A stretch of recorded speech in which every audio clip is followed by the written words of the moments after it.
among states in tracking illicit arms, despite the conference will do with 14. Ambassador Ogba's open and inclusive approach, and to agree on a strong, forward-looking outcome of this conference. 1. Which has been circulated among delegations, and I'm particularly grateful that the distinguished delegate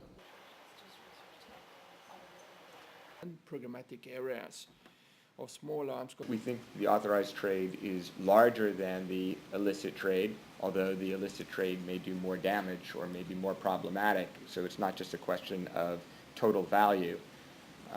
But I think we can clearly say that the two combined would be over $10 billion because of what we know is already missing, and we know that there is a trade that is completely illegal.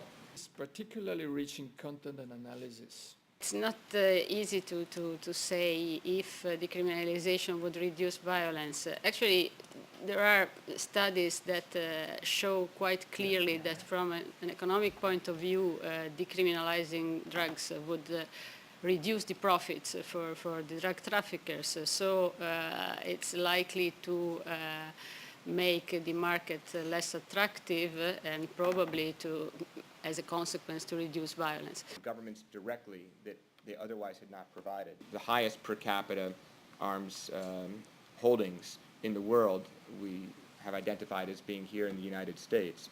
But the United States, although these are very high-profile instances in which there is misuse of weapons, it doesn't necessarily mean that the U.S. is the largest number of incidents or the greatest homicide rate, which it isn't.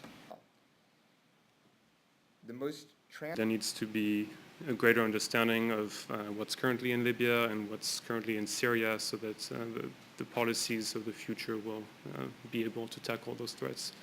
And that information is not always available. As we've shown you today, I think a lot of governments are not transparent about their transfers, and that's what we're trying to do, both in terms of authorized transfers, but also in terms of these conflict areas. Of homicides that involved a fire.